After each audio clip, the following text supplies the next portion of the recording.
Hi guys, welcome. Danny here from the Magic Junk Drawer. So I've been meaning to do this video and I've even tried to do it several times and I've been having a hard time getting it together. But anyway, I'm going to do my best now. So the Emperor in reverse is a card that keeps showing up for a lot of people, and I'm not surprised because the Emperor in reverse is a controlling, manipulating, narcissistic type. And right now we're going through this energy change where the energy is starting to change and people are starting to show you exactly who they are. So how do you know that you're dealing with somebody who's narcissistic and manipulating? Well, interesting, and I was thinking about this earlier today because today's the anniversary that my grandma died, 15 years ago today. And that's Grandma Rita, who was my father's mother. Grandma Gloria was my mom's mom. Now, Gloria was a narcissist. She would never have any idea, though, that she was a narcissist. And now some narcissistic people can be very mean and cunning. My grandmother wasn't. I don't believe that she did this stuff intentionally. I just think that that's who she was. So I'm going to give you an example. They were two very different people. Rita would be happy that you came by. She would have food made for you. She would be thrilled to death that you were there. You could do whatever you wanted in her house. She didn't care. Tie-dye, paint, look at old pictures, go through all kinds of shit. She didn't care. She cleaned the house when you left. Stay as long as you want. Leave when you want to leave. Come when you want to come. That was her. She was very easy to get along with. Gloria was the opposite. She was the kind of person that she wanted what she wanted when she wanted it. And she wasn't nasty about it, but she knew how to get what she wanted. And it was in a very manipulating way. When we were in the height of our going out and drinking and karaoke and being out all night phase, and we'd be out until like 4 o'clock in the morning, she would start calling me, I'm not kidding you, at 8 o'clock on Saturday morning, and she would call until I answered. I'm not kidding you. She would call until I answered. She would let the phone ring until the phone company said, the party you're trying to reach cannot be reached at this time. Please try your call again. Hang up and call back. This is what she did every Saturday morning.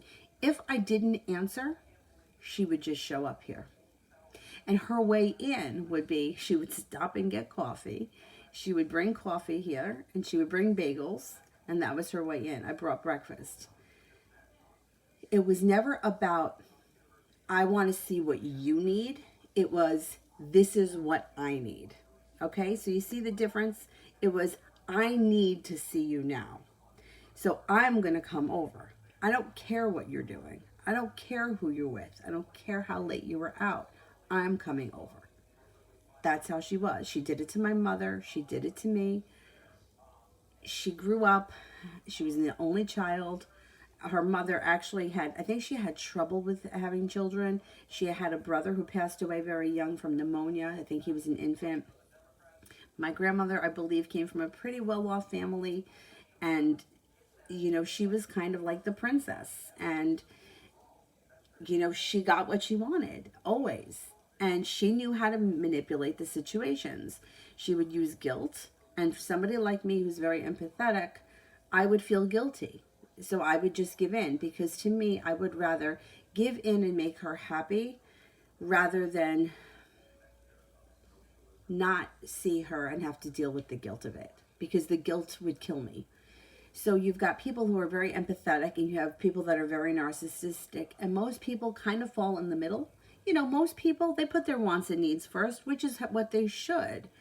But most people are not to the level that my grandmother was, and most people are not empathetic to the level that I am. They're usually somewhere in the middle. So if you're being manipulated by somebody, it's usually because they want something from you, and when you cut their supply off, you're no good to them anymore. So that's when you get rid of them. So, for example, my uncle would tell her to go fly a fucking kite and have nothing to do with her. She treated him like that. I put up with her. So that's the difference, right? So she would continue to manipulate me because she could. My uncle wouldn't allow it. Like, he cut off the supply, so she found someone else. Now, I don't believe that she was doing it to be manipulating. I don't think that she knew what she was doing. She just knew that this is what I want. I want to see you, so I'm coming to your house. That's it. Where I mean, I wouldn't show up at anybody's house unannounced, and I sure as hell wouldn't start calling them at 8 o'clock in the morning. And if I call once. I leave a message. If you don't call me back, then that's it. But I would never force myself on somebody. But people do this, and this is not so much about you, it's more about them. It's what they need from the situation, it's what they want from the situation. And if you continue to give them what they want, they will continue to do this. If you cut them off and you stop it, they'll find someone else. So Emperor in reverse comes in, and they come in, they wear a lot of great masks, very friendly, they'll give you everything that you want. They'll cater to all your needs as long as you're doing what they want you to do. And the second that you stop that or you cut them off, that's when hell breaks loose. So be careful. You can manipulate somebody into a lot of things. Force people to do all kinds of stuff because they don't want to have to deal with the guilt.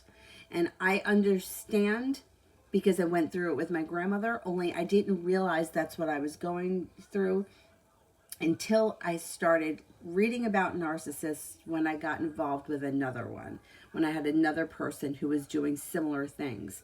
And I was like, it's like fucking Gloria all over again.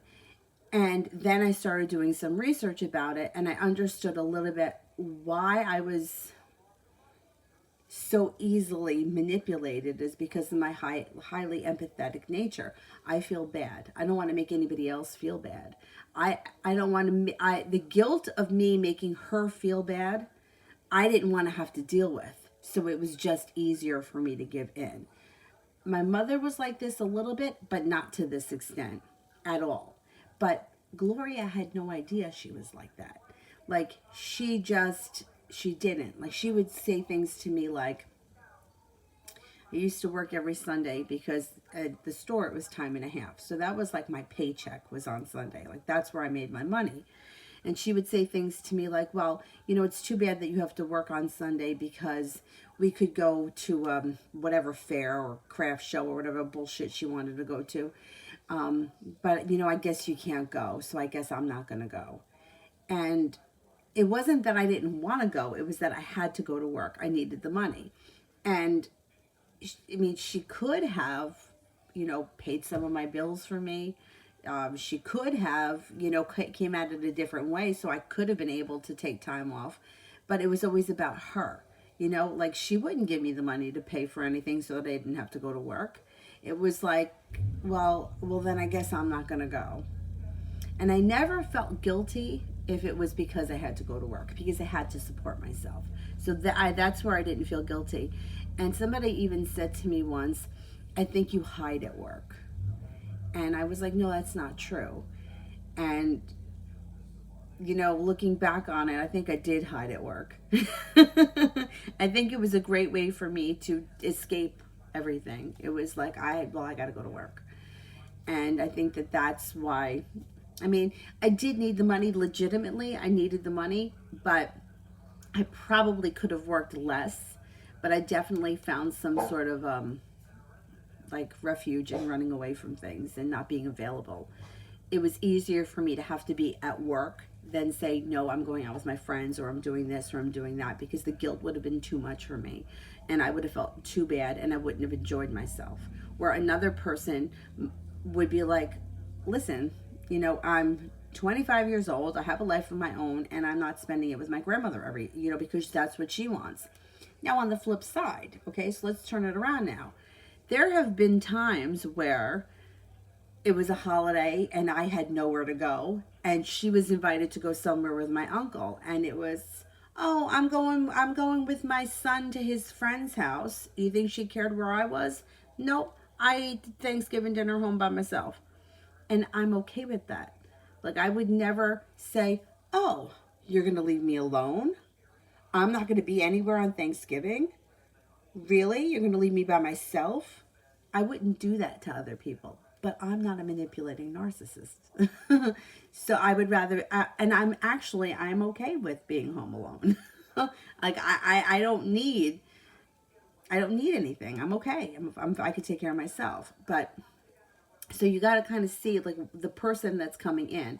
When the Emperor in reverse shows up, it makes me very nervous because I know that there are a lot of empathetic people out there that will let these people get away with it because they don't want to have to stand up to them and deal with how they feel afterwards.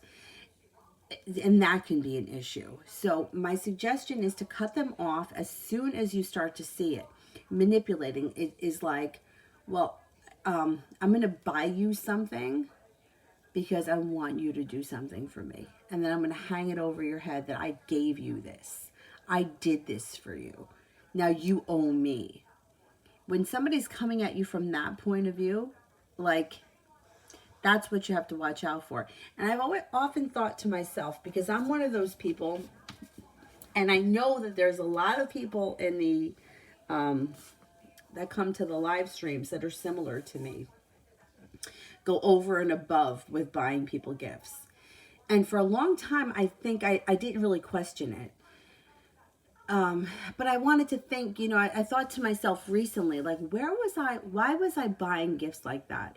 Was it because I really wanted the person to have it, or was I really expecting something in return? And for myself, in all the situations that I ever did, I was like, no, you know what? I honestly bought it because I wanted them to have it. Like the one guy that I always talk about that I dated for all those years, when he turned 21, remember the game system Wii was really popular and they were hard to get. And I really wanted him to have it. So I bought one for him, and it was incredibly expensive. And I think I had it shipped here from someplace in Brooklyn. But anyway, the point is that when I thought back, I was like, no, you know what? I really did want him to have it. That's why I bought it. I wasn't expecting anything in return. I've never gotten anything in return. But I was okay with that. I never felt like I'm doing this because I want you to do something for me. I can honestly say that all the things, the gifts that I gave were really because I wanted somebody to have it, or I wanted to make that moment special. But you have to be careful because you could be on the receiving end of somebody else who's trying to manipulate you. Like somebody else pays something for you or gives you money for something and then turns around and says, well, you see what I did for you? Now what are you going to do for me? And to me, that's a form of manipulation, and I would steer clear of that kind of stuff. So when you're working from like an ego point of view, like the ego would say, aren't you going to tell everyone that I bought you that Wii for your birthday? Like, everybody should know how wonderful I am for giving that to you. I hope that you tell everyone. I hope that everybody knows I'm the one that bought it. I went out of my way. I spent all this money on you. And when in fact, people didn't even know I was seeing him. Nobody knew it came from me. And I didn't care. It was not about that at all for me. And I thought long and hard about this.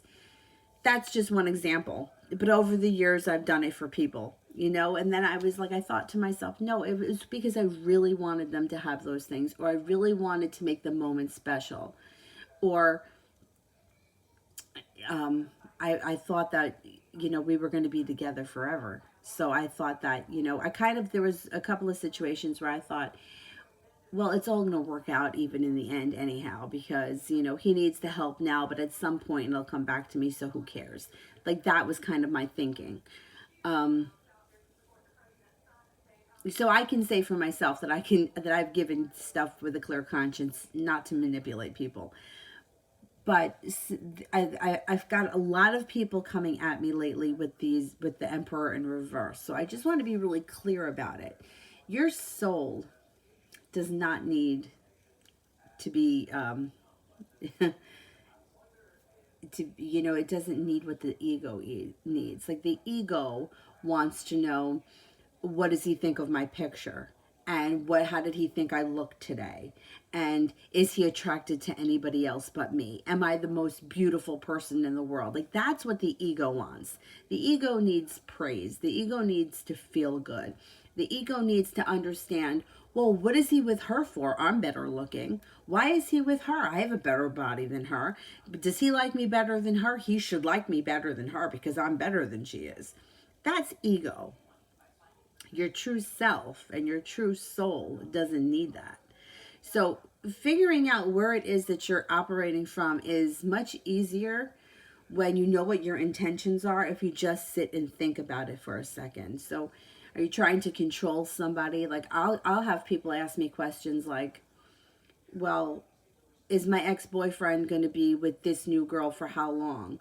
Well, I don't want him back, but I just don't want him with her. Well, you don't get a choice.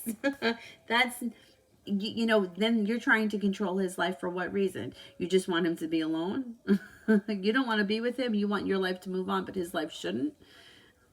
You're operating from your ego point of view. You want everyone to still be in love with you, but you want to choose who you want to be with. That's your ego. Now, 10 years ago, I might have said, that works for people because it did. Manipulation was working, controlling this, that, and the next. It was working for people. But as we're moving into the age of Aquarius, that stuff's not going to work anymore, and people are going to start to expose themselves for who they are, if not already, if you haven't seen it already. So you may see that like people are starting to show you who they are. Like, well, I just don't want him with her. Well, why not? How does it affect your life? And not that I don't think that people are like, it's not that you're going to be punished for that. I mean, if that's how you feel, but you have to go back to yourself and figure out, well, why is it that I feel that way? Because it always comes back to me. Like, I don't want him, but I don't want him with her either. Well, why? Why? Well, because there's something in you that needs to be healed. Otherwise, you wouldn't care, right? Just like your ex-boyfriend from 10 years ago, you probably don't care about anymore, right? Because it's healed, it's over, it's done. Well, there's something in you that needs to be healed. And people that are narcissistic, I mean, it's very sad because they really do have low self-esteem. They just want you to believe that they don't. They tell you things like everybody thinks they're so beautiful and everybody loves them and everybody's their friend and they're the smartest person in the room. And none of it is true. Some people will believe it because they're easily manipulated, but most people won't. Most people will be able to see through it. But it's interesting that in all these years, I never realized that my grandmother was like that. I knew that she was, always had to have her way and she wanted what she wanted, but I didn't realize how manipulating she was, and I didn't realize that she was narcissistic. It always came back to her.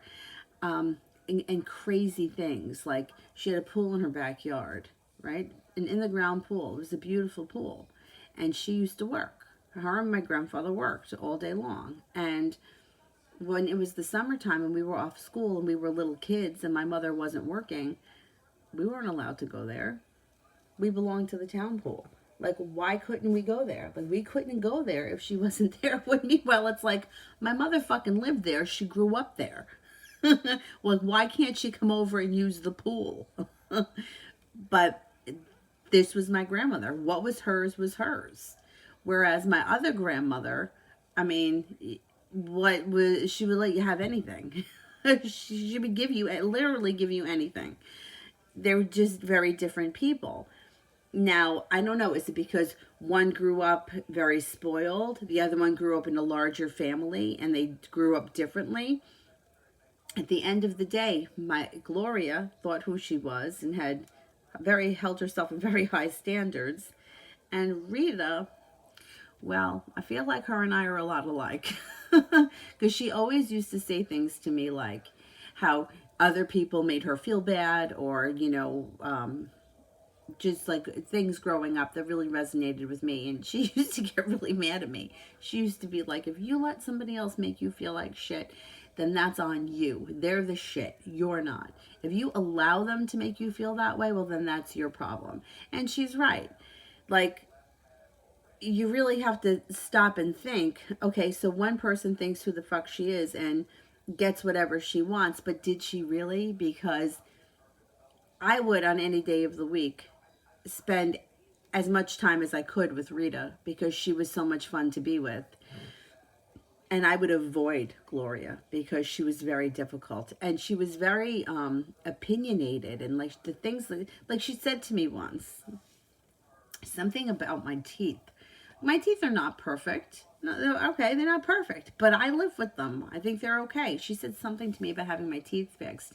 Maybe somebody will marry you if you have your teeth fixed, some kind of shit like that. And it's almost like it's like laughable because you're like who says that to someone? She said to my cousin. She said to my cousin, no one's gonna want you with that hairy back. I mean, who says that to their grandson? But you know, if you like, you couldn't even like go back at her because like people would be like, we would be sitting there like, I can't even believe that she just said that. But she felt like she was entitled. So like narcissistic people are entitled. They'll force their way into your life. They'll control everything. They'll get in between your relationships. That's one thing. So take notice that if you've got people in your life like, hey, I've been best friends with Sally my whole life, and now all of a sudden this guy comes in and he's forged his way in between you and Sally, and now you and Sally had a big fight and you're no longer speaking. And if he's done the same thing with your mother, your brother, your sister, you've got to take a look at what's going on, because narcissists want to be in control of your life, and they will destroy relationships that are important to you. And they'll destroy relationships with people who they can't control. So if this guy comes in and he can't control your mother, brother, sister, and your best friend Sally, he's going to destroy that relationship. So you have to be really careful, because they're so good at doing what they do that they turn people against one another. And here's a newsflash if you don't know this. It's not everyone else. It's not everyone else. It's that person. If one person has a problem with everyone in your life, it's not them. It's the person that's got the problem. So watch out for that. Watch out for people who are like, well, my boyfriend doesn't like my sister, so I don't see her as much anymore. Or my boyfriend doesn't like my mother, so my mother doesn't come over anymore. Like that's controlling and manipulating, because chances are it's that you're close to this person, and the narcissist does not want you close to anyone but them, because then they can't control you. They want complete control over you. They want to control every aspect of your life, and when you give them that, they take more. So the only way to end the situation is to cut them off and give them nothing, which is you don't answer the phone, you don't open the door, you don't answer the text messages, you stop completely, because they're not going to get better. They're going to tell you that they're going to get better. They're going to tell you that they're going to do things differently, but they're not going to do things differently. So just be careful with these types of people. And for yourself, when you're going into something with an intention, what is the intention? Is the intention because I really care about this person and I want to cultivate a relationship? Or is it I want to use them for something? Because we always want to figure out where it is we're operating from. The ego place or the soul place. Are we operating from fear? Are we operating out of love? Are we staying in situations that are absolutely horrible because we're afraid to leave them? Or are we operating from a place where, you know what, I love myself enough to not put up with this anymore. And this is not making me happy. So I'm not going to chase this anymore. I'm going to leave it behind. And if at some point it returns to me, well, then we'll go from there. So think about it. You know, it only takes a few minutes to really sit and think about what's going on. Like, what am I doing? Why am I doing this? And, you know, that can help. I hope that's helped. I hope it's helped somebody. Comment below and let me know what you think. Or if you have any questions. And I will see you guys in the next live stream. Thanks for watching. Bye-bye.